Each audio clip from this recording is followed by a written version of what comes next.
Welcome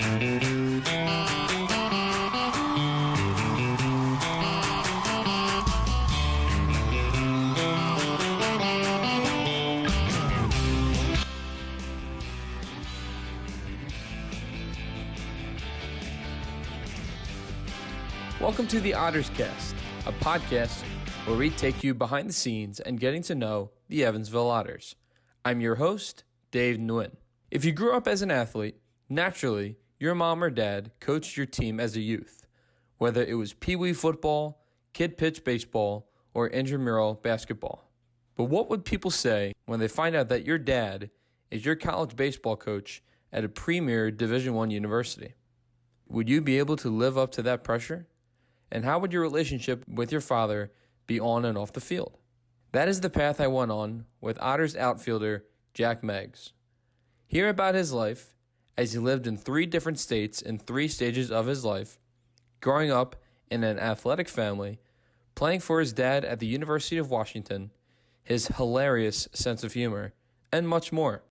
Before we get to Jack Meggs, I encourage you to hit the subscribe button to get alerts on each podcast, as well as other video content about the Evansville Otters to give you the best information about the team at all times. Make sure to follow the Otters on all social media platforms on Twitter, Facebook, and Instagram. And now, my sit down with Jack Meggs.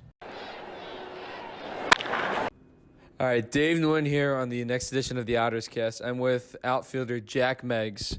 Jack, I really appreciate you taking some time out to talk to me and getting to know yourself and allowing the fans to get to know you on and off the field. I think the first question I'll ask you is on your, if not your most recent social media posts, a lot of them, you have the hashtag #SupMama. And I just want to know behind that. I'm sure it has to do with how much you love your mom. Yeah, it's a little bit with saying hi to my mom, but we got off the bus one time when I was in college at Arizona State, and for some reason it just kind of came out of my mouth. I was like, "Oh, sup, mama?" And this attractive girl walks by, so that kind of caught on, and guys on our team loved it when I was in college, and then I kind of graduated from doing that just to say hi to attractive females, but it also kind of gave a shout out to my mom too, so works both ways. So a combination of both. I don't think I'll be, with your sense of humor, I don't think I'll be able to do this interview with a straight face. But that's in all good humor. You moved around quite a bit as a youngster, as your father was trying to break into the baseball coaching industry, whether it's pro or the collegiate level. You grew up and were born in California. I guess start from there, because we went from California to Terre Haute, Indiana, because your dad coached at Indiana State, and then you eventually worked your back way to the West Coast, living in the state of Washington. Yeah, so was born and raised in Chico, California. My dad was coaching at Chico State and was there from when I was born till going into 6th grade, so I was, I think, right around 11 years old. We moved to Terre Haute, Indiana when I was starting middle school. My brother was going to be a junior in high school. My older sister was going to be a freshman in high school, so kind of an easy transition for 2 out of 3 of us. My brother kind of got the short end of the stick being a junior in high school for that, but we were there for 3 years. So going into my freshman year of high school, we moved back across the country back to the West Coast to Seattle when my dad got the job at the University of Washington. And that was going into my freshman year of high school. My sister was going to be a senior in high school, so we got to go to high school for 1 year together, which was pretty cool. And then my brother was actually playing for my dad at Indiana State at the time, and then he came with us to the University of Washington. Had to sit out a year because he transferred, and then played for my dad the whole time he was there. And then I eventually went to school there too, so it was a cool experience. And there's a lot of Husky in my family, a lot of purple and gold. So. No, I think that's fair to say. Not from an athletic standpoint, but from, I guess, growing up in your teens and getting into high school. That's kind of a prime year for the development of not just guys, but kids in general, as far as how they interact socially, other things of that nature, preparing for college, puberty as well. But what, as a kid, from that aspect, how did you feel moving around from different places in the next few years? Because middle school and high school can be tough for a kid in general, especially going through those, not only the body changes, but the social changes in the atmosphere as well.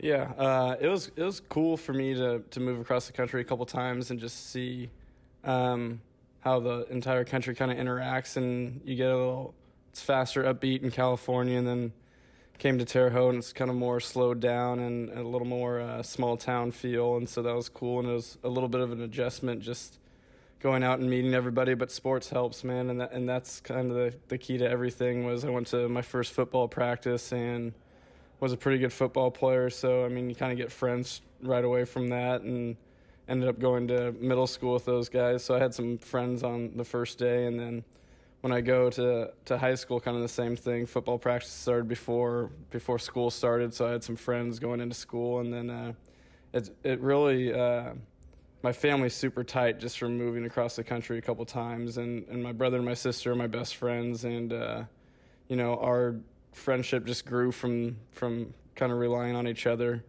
the whole time during the moving process, and then I'm very tight with my parents as well. So I mean, my family got super close during the move, and just moving around the country, it's just cool to have kind of friends all over the place and learn about different cultures and different people. And I think with your personality, you were able to fit in right away, because everyone may point out the new kid, but I felt like you being the new kid, you fit in right away with your sense of humor. Yeah, I kind of don't shut up, and I talk a lot, so and I kind of say whatever's on my mind, so people either tend to love it or hate it, but eventually I grow onto people, so. Now, you come from a pretty athletic family. You were the youngest of three siblings, so you were the baby. Yes. Were you spoiled? Absolutely. I'm my mom's favorite for sure, and I think my brother and my sister will tell you that. My mom will try not to, but you'll probably be able to get it out of her. So, in other words, she took it easy on you academically? Yeah, we definitely had some fights when we were doing my homework when I was growing up, and she knew I wasn't the biggest fan of school and homework, but she kind of took it easy on me a little bit. And I say that because I'm the oldest of three. And, I mean, obviously my parents were hard on me.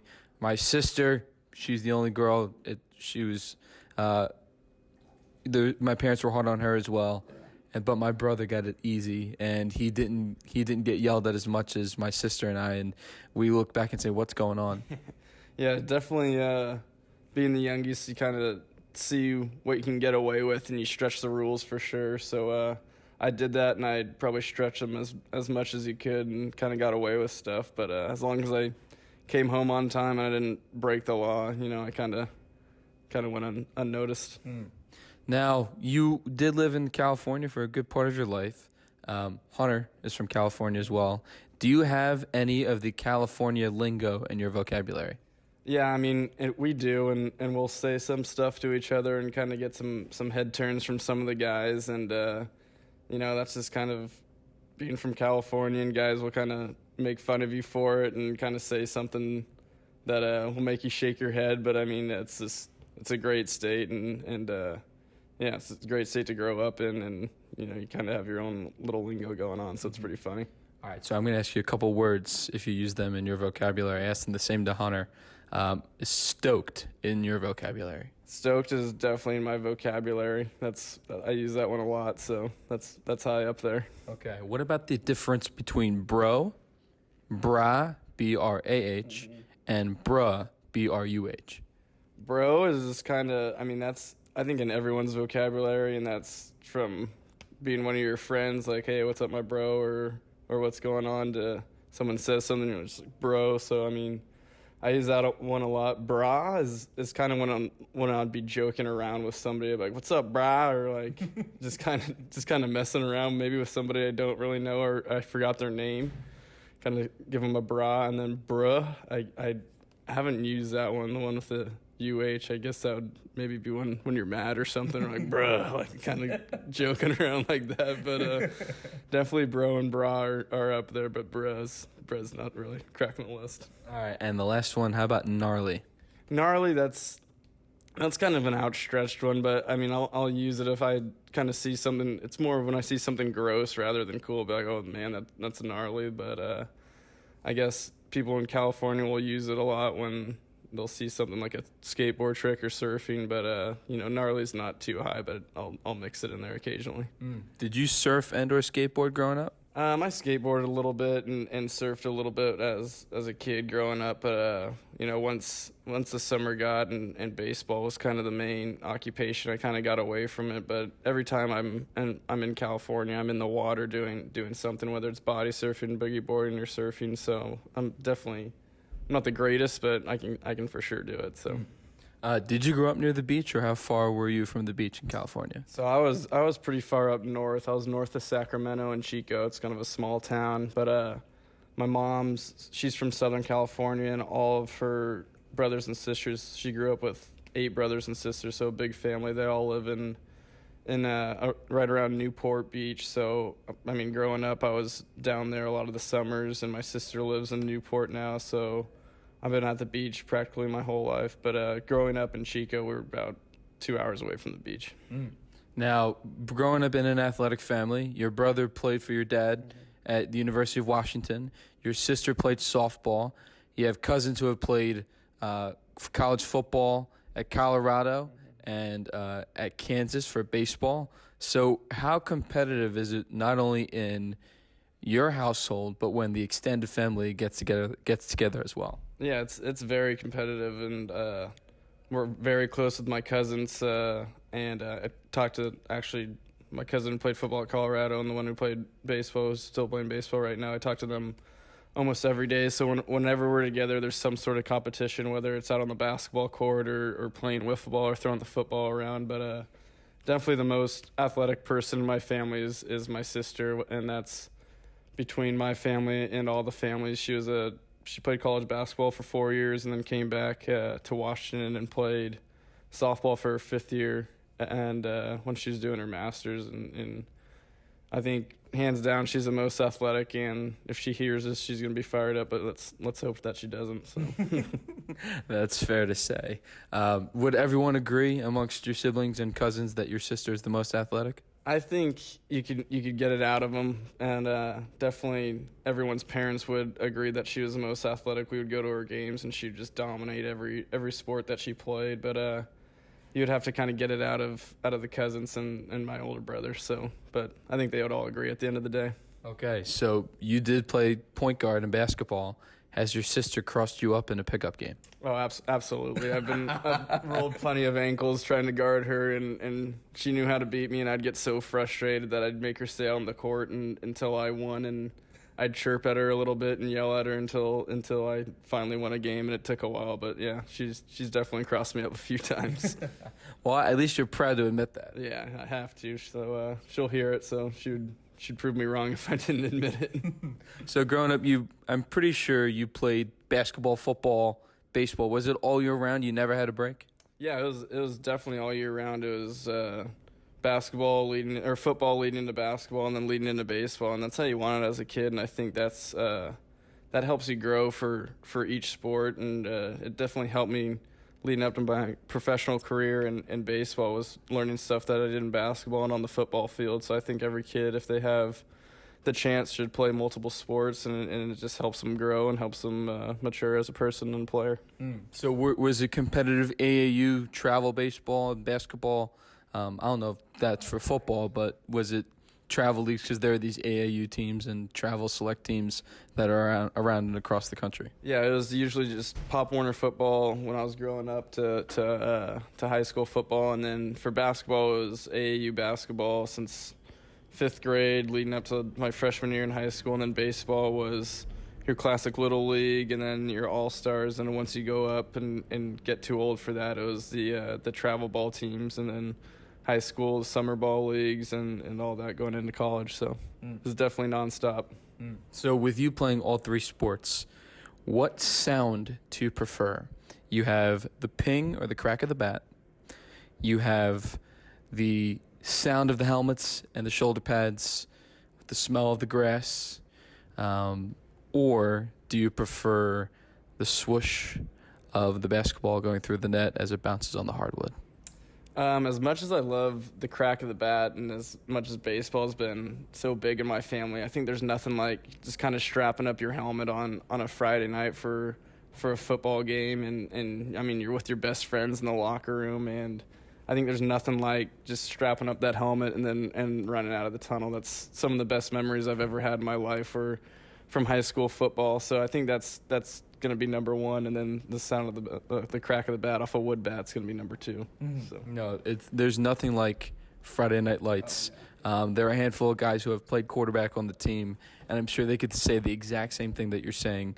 Now, I wasn't athletic enough to be a quarterback, and I only had one high school play in my entire career. I tore my ACL in the one play, but can you just describe that moment, just being under the lights with all the fans screaming around? Because I'm pretty sure high school football would be popular in the state of Washington. Yeah, I mean, I was lucky enough to go to a high school where I only lost one high school football game, so we definitely had some good crowds and great environments, and there's nothing like it. And going under your home crowd and getting to see your friends, lacing it up with you and in the stands cheering you on. I mean, there's nothing like it, and it's just a crazy atmosphere and something that I'm going to remember for the rest of my life.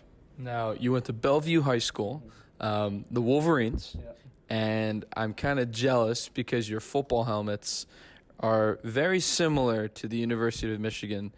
Just how cool was that? Yeah, it was definitely cool, and I didn't know that until my first day of practice. I go in to get my helmet, and you kind of see that classic M or whatever you want to call it that's on the helmet, the same that you have as Michigan, and that's a really cool experience to put that on and then turn on college football on Saturday and see the University of Michigan wearing the same helmets. I mean, it's pretty special. So being a lefty, why quarterback? I really liked Remember the Titans. That was one of my favorite movies growing up, and then a quarterback being from California who's left-handed, just kind of all fit. And then my dad was a quarterback as well in high school, so that's kind of just been in our blood, I guess, is to play quarterback, and it's fun. And I really don't like getting hit that much. Getting tackled wasn't my favorite part of football, so I try to avoid that as much as possible. So I think quarterback was a good fit. And I actually researched your huddle tape. And believe it or not, the only tape that I was available to see was you scrambling. The rest of you throwing I had to pay for, which I didn't. Sorry. But did you like being elusive in the pocket? Yeah, I definitely liked having the freedom to scramble around. And when I was in high school, Johnny Manziel was the big guy in college. And, he was right-handed, but me being in high school and kind of thinking I was the greatest quarterback in the country, I wanted to be like him, so I'd scramble outside of the pocket and kind of throw on the run and run if I had to. So I think I was a little over my head sometimes, but it was fun, and there's nothing like it, and it was a great time. Did you win any state championships between football, basketball, and baseball? I didn't win any in baseball, none in basketball, but I actually won 4 in football. I won my freshman, sophomore, junior, and senior year. Were you the starting quarterback for all 4 years? I was the starter my junior and senior year. My freshman year, I returned kicks and was kind of like a little slot receiver, and same with my sophomore year, and I played defensive back as well. Okay, so that makes sense because a lot of those positions require a lot of speed. Where does your speed come from? Definitely my mom. My mom ran track in high school, and she's a speedster. My dad wasn't. He was more of a power guy when he played baseball, so definitely got to give the speed to Mother Teresa. So shout out to her. All right. Point guard as well. Did you take pride in being the point guard on the team, or were you more of the combo guard? I like being the point guard. I like passing it more than shooting it and setting up plays, and I think that's kind of more rewarding is when you can drive to the basket and find an open man and have him lay it in. I think that's really cool, and I think just watching some of the old highlights of point guards back in the day with the short shorts and just giving up on the bounce pass. I think that was really cool, and that's what I tried to be when I was playing basketball. So junior, senior year, were you one of the guys in high school, and did you have any pressure with that? I always knew I was going to play college baseball. So when I went out on the football field, I just tried to have as much fun as possible. And, especially we had some pretty talented guys that I played football with. There are a couple guys in the NFL right now. So I kind of, more of the pressure was on them, and me being a baseball guy, I just kind of went out there and had some fun and tried to sling the rock all over the place and get it in the playmaker's hands. So, I had a lot of fun with it. It was a good time. If we would take the pressure part out of it, what sport do you enjoy playing the most as far as, you strap on your cleats, sandal sneakers, you get out there on the field? What sport do you prefer as far as just the enjoyment? I think growing up, it was definitely football, but now it's baseball, and baseball has been my first love since I could walk. And when I played football, I liked it more just because I knew that I had a short period of time from when I can play football. But baseball's been, like I said, my first love, and there's nothing like being in that batter's box and facing somebody that's 60 feet away from you, or then being in the outfield and taking a hit away, or just just playing with your friends. There's nothing like baseball. So, when did the shift head towards more of the focus on baseball? Because there are some athletes who will stop playing the other two sports, but I feel like that was different with you. I think kind of going into my junior year, I kind of sat down and figured I'm 6 foot, 185 pounds. I'm not going to be a big stud in football and go play at probably a major school in college football and be a guy. So I started kind of focusing more on baseball, and that summer, my junior summer, was a big summer for me, and put on some weight, went to a couple big showcases in baseball, and kind of got my name out there, and I think that helped. And after that point, it was just kind of baseball during the spring. So. But I've seen you throw the ball around a couple of times. That you still got it. Are you happy with that? Yeah, I love going out there and throwing the football. So anytime there's a football in the house or in the locker room, I'm the first guy to go out on the field and throw it. So I'm glad I can still huck it a little bit. So your dad is the head coach at the University of Washington.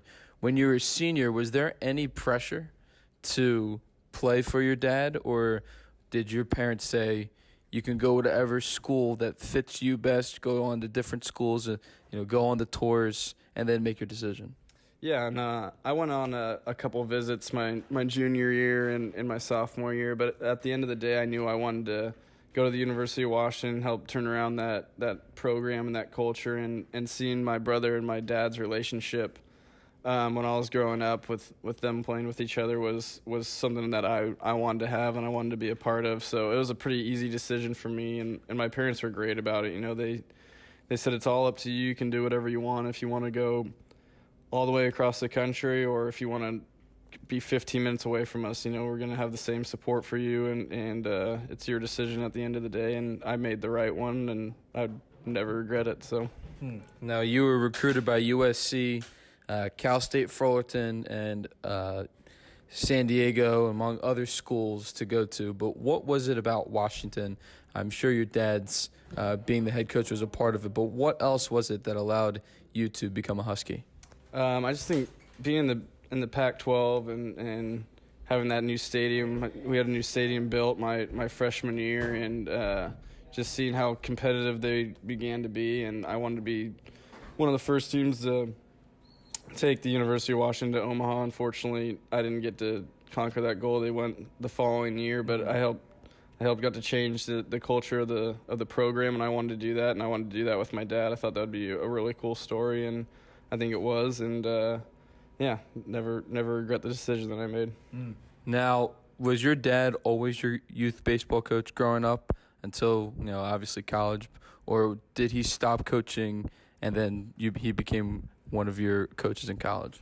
Yeah, he was actually never my main coach until I got to college, but he would always help out if I wanted to get some extra swings in or throw the football around or shoot the basketball. He was always there to support my brother, my sister, and me. So, it was awesome to have that, and that's an awesome tool to have as your dad being a head baseball coach. But, definitely he wasn't the main guy until I got to college. So Washington was the decision for you. how were you able to separate the father-son and the player-coach relationship, or where you and your dad have a really good relationship no matter what, that it wasn't as inseparable?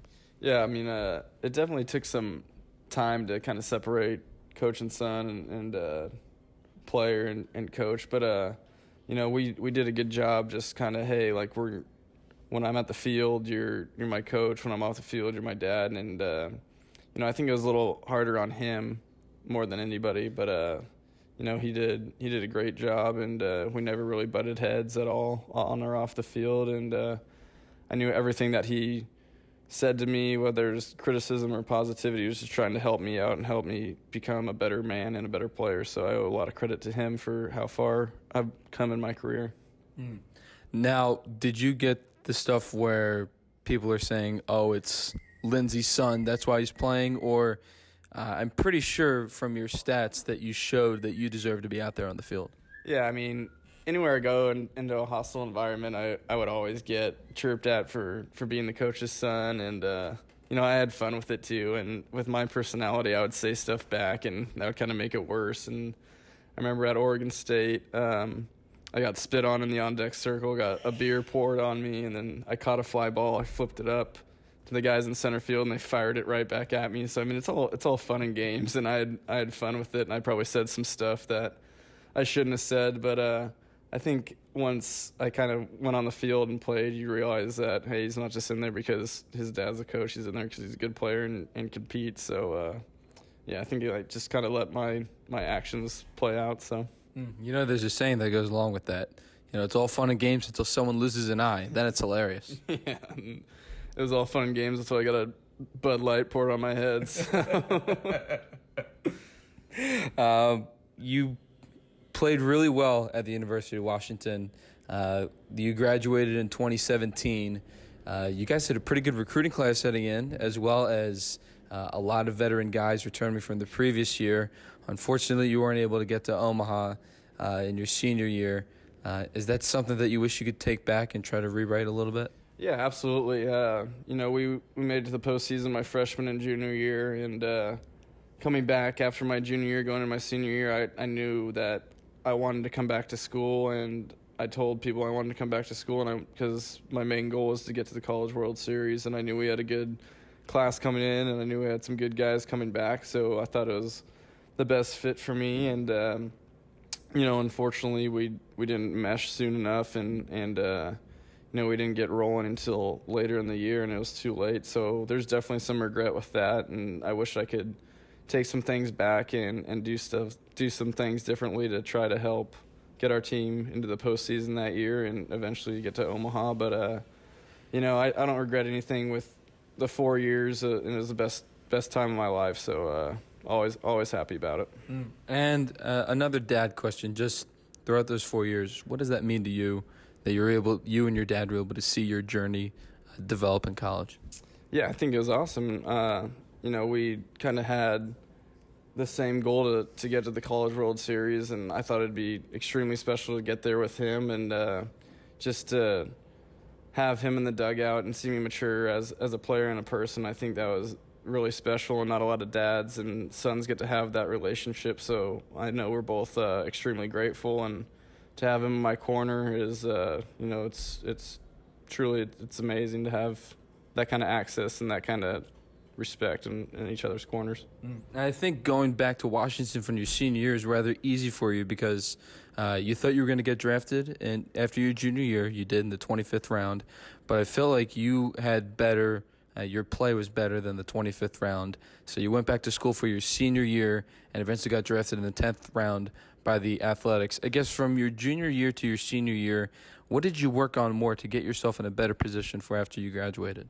I think it was just taking care of my body. I was a little banged up after my junior year, and I was kind of a guy that always plays with his hair on fire and would run into fences and kind of have that reckless ability with myself. And so I kind of tamed it back a little bit, and I still played as hard as I could, but I took better care of my body on and off the field, and I think that helped my stats improve and helped my longevity for just kind of being out there on the field every day. And I think that was a big step for me coming back my senior year and playing. So you finished your Husky career batting .253, 175 hits, 34 doubles, 66 RBIs, and an on-base percentage of .335. Take me to draft day. Did you have an idea you were going to be picked in the first 5-10 rounds of the draft? What was that like for you? Yeah, so I actually got a call after the first round. I was at my buddy's house because I knew I wasn't going to go in the first 2 rounds. So, I was just hanging out and had already graduated. So we were just hanging out with a few friends, having a good time, watching some TV, and I got a call from the area scout for the athletics. And he said, hey, we're going to want to take you in the 10th round. I lost it. I was so fired up. The Athletics were my favorite team growing up, so that was a dream come true. And I immediately called my dad, texted my brother and my mom, and my agent at the time said, hey, the A's just called me. They want to take me in the 10th round. And so I just sped off, went home, wanted to be with my family for the next day, and I couldn't sleep at all that night. Didn't sleep 1 second, and the 10th round comes, or the 7th round actually comes around, and the Cubs called me, and they go, hey, I think we're going to take you with this pick. And as much as I would love to get drafted in the 7th round by the Cubs, I didn't want to because I wanted to play for my childhood team. But, I didn't tell them no or anything, but they ended up going their own separate way, and the 10th round rolled around, and the A's gave me a call, and I heard my name on the screen, and my parents were there. Me and my brother and my dad were surrounded by the TV. My mom was actually at work, so we had to call her and radio her in. But yeah, that was definitely a special moment for me and my family, and something on that I'm never going to forget. So Now, it's a shame that your mother wasn't there in person, because I can only imagine her screaming at the top of her lungs hearing your name on the TV. Yeah, she was she's a nurse, so she was at the surgery center helping out some people, but we could definitely hear her screaming all the way from Seattle. So it was definitely a special moment for me and my family. So then you go over to Vermont playing for the Lake Monsters. A nugget here is that the current voice of the University of Virginia for football, basketball, and baseball was the broadcaster for the Lake Monsters. So now he's got a national championship ring after this year. So you start playing in Vermont, and 20 games in, you suffer a gruesome knee injury that, from what I researched, it connected your knee to your femur. What happened? Yeah, so it was the ligament that connects my kneecap to my femur. Lunged for the base, my kneecap slid out and dislocated, and I had to get it back in on my own, straightened it out. And when it came back in, the ligament got stretched out, and it partially snapped off. So I knew I was in trouble. I'd popped out my kneecap before, and I kind of knew what was going on, but I didn't know that I'd torn my ligament. So I come back, was out for a couple weeks, got sent back to Arizona to rehab, and went and got an MRI, and they found the tear in my knee. So that was kind of devastating, and was having a great start to my professional career. So it was definitely a setback, and something you can't control, but definitely disappointing. So it was more than just an ACL. I actually didn't, nothing with the ACL or the MCL, just the ligament that kicks the kneecap to the femur was split off, and had to go in there and get a cadaver and cadaver ligament. So took a while to rehab, but all good now. So minor setback for a major comeback? Exactly. Major comeback's in progress, so just working to get stronger and faster every single day and get back to 100%. So Now you then play with the Beloit Snappers of Single A. You had 261 with 90 hits, 35 RBIs, and on-base percentage of .319. I feel like those are solid numbers, but I guess take me through not only your Single A season, but you're not with the A's right now, unfortunately. Yeah, definitely coming off a good year, I thought, last year, and I was rehabbing during spring training, so I was kind of playing catch-up in the Midwest League last year, but I thought I competed and I put up some good numbers, and I think I was like second or third on our team in extra base hits, so hit some home runs too. But unfortunately, the A's wanted to go a different direction, and I was an older guy who had a knee surgery, so I think I might have been red flagged a little bit. But yeah, I mean, I just thank thankful for them for giving me an opportunity, and hopefully I get back into it with a different team, and just got to be ready to go when my name's called. So how did you get to Evansville? So I got released the last day of spring training with the A's this year, and went back home and was kind of shuffling to figure out what I was going to do, if I was going to just take a year off and go to spring training next year with the team if they called me, or to wait and hear from another affiliated team. And Andy actually called me about a week and a half after I was released and said, hey, we have a spot for you if you want to come here, and kind of explained to me the details. So I told him I'd call him back in a week, sat down with my family, and kind of discussed what was best for me, and we decided Evansville was the best for me, and I think it's been a great decision. I don't regret it, and I love everybody here. I love the people here, and it's just a great place to be. So, were there any other indie ball teams contacting you, and how was Skip able to get a hold of your number? There's my brother played for the team in Joliet actually before he signed with the Dodgers, so they called me and a couple teams from a few other leagues, but I think Skip, Bobby coached in Terre Haute, and since I had some ties in Terre Haute, they said, hey, this kid just got released, blah, blah, blah. I put up some good numbers in affiliated ball, and Skip got my number through, I think, Bobby, and he called me, talked to me, and said, hey, this is a great place to be. We sign a lot of guys back into affiliated baseball, and I don't regret my decision, and I think he does a great job with that, and he does a great job with getting people to come in here and getting people back into affiliated baseball. So they do a great job. Now, how have you embraced being an Otter? Because when we get out to the ballpark, especially here at Bosse Field, the fans do care, and because it's their team, and they take a lot of pride into it. Yeah, it's awesome, and the fans give us a lot of energy too. So, I mean, when we get to come back and be at home in front of these great fans, we're definitely want to put on a good show, and we want to win, and we've been doing that, and we've been playing well, and our guys just love playing with each other, and I think we have a great group and a great core, so it's definitely a great town to play in and great fans to play in front of, so that gets us going a little bit. And my last baseball question for you kind of has to do with the historic Bosse Field. Just put it into words of what it means to be playing in history. Yeah, it's awesome, and I'm super excited that I get to play here every day and every home game, and it means a lot from how old this ballpark is and how well they keep it in shape. We're definitely lucky to get to come out and play here every day. Now, you are a comedic guy. Who are some of your favorite comedians?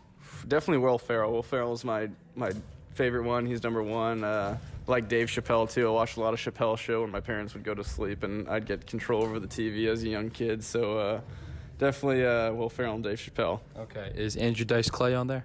He is. I've heard a little bit of his stuff on Netflix, and I like him. So there's definitely some guys that are on the list that I didn't mention. So he's one of them. Well, I think Eddie Murphy should be on your list too. Yeah, Eddie Murphy's great. He's an all-time guy. So Chris Rock too. All those guys, they're great. Between his Delirious and Andrew Dice Clay's nursery rhymes, if you get a chance, it's a highly recommended funny time. Yeah, I think I gotta check that out. So. Okay, so it's clear that you're a movie guy on the bus, as am I. I don't know if you have a top 5, but I guess rattle off some of your favorite movies. Ooh, definitely. I mean, sports movies are up there. I love Remember the Titans, Coach Carter, Friday Night Lights. Love all those movies. The Rookie. And then I love Fury, American Sniper, Wedding Crashers with comedies, old school. I mean, I could go all day. Definitely don't have a set top 5, but I mean, I'm a big movie guy, and I get on Max pretty good. If he puts on a bad movie, I'll boo him. If he puts on a good one, I'll cheer for him. So, yeah, I'm definitely a movie buff. Let's see. Would The Godfather 1 and 2 be on your list too? Godfather Part 2 might be one of the greatest movies of all time. So that's definitely on the list. Let's see. I'll write off a few more. Shawshank. I love the warden actually babysat my mom in that movie. So wait, what? Yeah, the warden from Shawshank. He grew up right across the street from my mom, and he babysat her and all our brothers and sisters. Wow, that's very interesting. Yeah. Let's see. Animal House is probably my favorite comedy. Absolutely. John Belushi's hilarious, so Animal House is up there for sure. Fast Times at Ridgemont High? Fast Times Spicoli. That's a great time. So Me and Hunter, that might be one of our favorite movies. Extra cheese and anchovies right here, dude. That's right. That's right. How about TV shows? TV shows, I'm a big South Park guy, Office, Friends, ESPN, just kind of sports and comedy for the most part. So, Sopranos? Sopranos is great. Actually got Dave on that. He's watching that right now. Game of Thrones. Love all. I pretty much watch anything that's on TV. I love Shark Week too. That just happened, and Blue Planet, all the nature shows. I get pretty fired up for too. So, yeah. Were you okay with the way Sopranos ended? That's tough to end that show, and that and Seinfeld are probably two of my favorite shows of all time, and they both had kind of controversial endings. But when you have a good show like that, it's hard to have a ending that everyone's going to be happy about. So. And lastly, Breaking Bad. Breaking Bad is a good one. I like Heisenberg. We watched that one. I thought that one actually did have a pretty good ending too. So definitely like Breaking Bad. I think that's the only show that I can agree with of how the show ended, and I was happy with. The thing is, there are rumors that they're coming out with a movie, and I don't know how you're going to do it. Yeah, I don't know how they're going to do it either. And I think they're going to come out with a show too with Walt Jr. But you definitely hear all those rumors and wonder which ones are true. So. Oh, one more, Entourage? Yes, Entourage was big, and the movie was great too. I was a big Johnny Drama guy. Victory, for all those guys who will understand that. So I was a huge Entourage fan. All right, so I think we can both agree that Cronin's Vinny Chase. Let's see. Nicely told me that Vale would be Turtle. So who can you fill in for the rest of the class, rest of the entourage for this team? It's tough. It's tough trying to figure out who would be E. Kind of a nerdy guy on our team. You also need to find someone who has a crazy girlfriend. Yeah, that's what we need to do too. So I don't want to get in trouble and say anyone has a crazy girlfriend, but we'll get either Rob or Hun in there too, because we hang out with them a lot. So we got to get them in there somehow. Okay. And nicely said he could be Ari minus the crazy wife. Yeah, I can see that. I think he's our only married guy, so we have to give him that, I guess.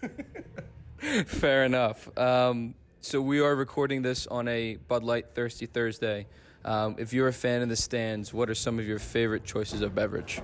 Definitely going out and crushing a couple Bud Lights and maybe a few too many, especially on a Thirsty Thursday. You gotta do it and bring some energy to the yard. And then I don't know what else we have on tap, but have a couple Bud Lights, maybe mix in a water or two, and just have a great time at the yard.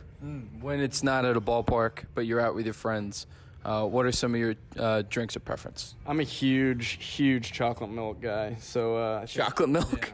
Yeah. I think whenever before the game, after the game, I'm a big chocolate milk guy. Off the field, I'm kind of a beer guy. Bud Light's my favorite beer. Some Sierra Nevada. So have a Bang or Rain right here too for the pregame. So got to get a little energy going. So definitely those. Okay. Any IPAs or any wheat beers? Blue Moon. Mine are go-to are Blue Moon and Corona. Okay. My mom's a big Blue Moon guy. I'm a big Pacifico is my favorite. Pacifico and Corona I love. Okay. So anything when you can imagine that you're on a beach with a Pacifico or Corona. So that's a good time. And the lime is a must. Yeah, lime's absolutely. Okay. So. Hobbies outside of baseball, I think golf is number one. Yeah, we golf almost every Monday, and it's a good time just to get out there and kind of take your mind off baseball, but still hang out and kind of compete. And I like ping pong when I'm home too. I have a ping pong table in my basement, so play a lot of ping pong, and then just kind of hanging out. I'm pretty good at hanging out with my buddies, so just kind of messing around, shooting hoops or whatever it is. So okay. I think you're a big disco fan as far as music goes. What is on your game day playlist? Game day playlist is a lot of disco and a lot of funk music. It's a lot of Calvin Harris, Rufus Du Sol, Kygo, just kind of these kind of fast, upbeat songs that kind of just put me in a good mood and kind of get me locked in going at the same time. So, a lot of people don't like the music that I play in the locker room, but some people do, so I don't get the aux that much, but when I do, I take advantage. Now, my dad was an 80s DJ. Okay. Is Stevie B on your playlist? Stevie B is not on my playlist, but I might have to check him out. He sounds like he's got some funk to him, so I might have to check him out. Okay, Stevie B, The One. That might be the song you'll have to listen to. Yeah, I might have to change that to my walk-up. It's pretty good. So, when you're not on the field, not a hype playlist, but what is some of your leisure, regular iPod music? I like to mix it up and go some country sometimes too. If I'm not in the field and if I'm just relaxing, so I listen to kind of all genres, some reggae too, some Revolution. I like Revolution a lot, and so I'm a big music guy. So I'm always listening to music when I'm off the field and if I'm in the car, just hanging out. So kind of whatever. I'll just put it on shuffle and just kind of let it ride a little bit. Being in Indiana, I think country is fair to say. What are some of your favorite country artists? I like Billy Currington a lot. I've seen him in concert. Tim McGraw, John Party. Those are kind of my main three that I'll listen to and kind of shuffle around their playlist with. Fair enough. A serious question here. Actually, you're friends with Jordan Rogers. I found that out earlier. I guess, how did that come about? Yeah, growing up in Chico, a lot of mutual friends, and one of our family's really good friends is best friends with Jordan Rogers, and so I've got to know him and hung out with him and met Aaron a few times. So that's the way it kind of happened, and being kind of a small town in Chico, we really got to know each other, and it was pretty cool to know them. What did you think of the whole him being on The Bachelorette? I mean, there's no language for love, so however you can find it, I guess that's one you got to go with. So, well, love is the universal language. Yeah, I think that's what I was trying to say. So you said it a little better than I did, but yeah, so happy for him that him and his girlfriend are doing well. So, could you compete on that show? Yeah, I think I'd take home the first prize. Wow, a lot of confidence right there. Loud personality. I think I can dominate the room a little bit. So I think I'd definitely coming home with a rose. And being around people who have heckled you, I'm sure you could distinguish yourself from the rest of the crowd. Oh, yeah, you can block out the noise and, only think of the positives. So I think I'd definitely have a pretty good shot on the show. So A's fan, Packers fan, who else are some of your teams? Love the Kings in basketball, and then my grandpa's a huge Sharks fan in hockey. So those are kind of all my teams that I love. So, yeah. Sports hierarchy as far as rooting interest? Probably football is number one, baseball, hockey, and then basketball. Okay. Will Rodgers win another Super Bowl? I hope so. It's going to be interesting with the first-year coach, but we definitely have some weapons around him, and if the defense can play some solid defense, then you have a shot every time he takes the field to win. So which NFC Championship loss hurts? The Seattle one, I think it might have to be number one, or the one against the Falcons. That was more of a blowout, though. Definitely the Seattle one. Being a Packers fan in Seattle's pretty hard, and the Packers have had some kind of tough luck against the Seahawks with the replacement refs when they called the catch that was an interception, and then definitely losing that NFC Championship game in Seattle. That was tough, and I caught a lot of heat for that, being a Packers fan in the locker room in college, and that was a tough one to swallow, and it was a pretty tough week for me to recover from. Well, the good news is that A-Rod is still healthy, and you always got a chance to win with Rodgers when you got him at quarterback. Lastly, Jack, on a more serious note, do you have someone who is an inspiration to you, or do you wake up every day to an inspirational quote that helps you motivate you to help you out throughout the day? I think definitely my parents and my two older siblings. They kind of set the tone for me growing up, and this is how you do things. This is how you should handle stuff, and it's all, you can have some fun, but at the end of the day, you gotta grind, and you gotta put on your working cap. And so I just try to make them proud every single day, and every time I go out on the field, I just try to play through them and play as hard as I can for them. So they definitely are my inspiration. They keep me going. So, all right, Jack Meggs, thank you so much for your time. Too many laughs, as you probably lighten up the mood a lot in the clubhouse, and I truly appreciate it. Thank you so much. Yeah, absolutely. Thanks for having me on. A big thanks to my guest, Jack Meggs. If you enjoyed this podcast, please hit the thumbs up button at the bottom of the screen and leave a comment below. Remember to click the subscribe button to get all the latest media content with the Evansville Otters. Don't forget to follow the Otters on social media on Twitter, Instagram, and Facebook.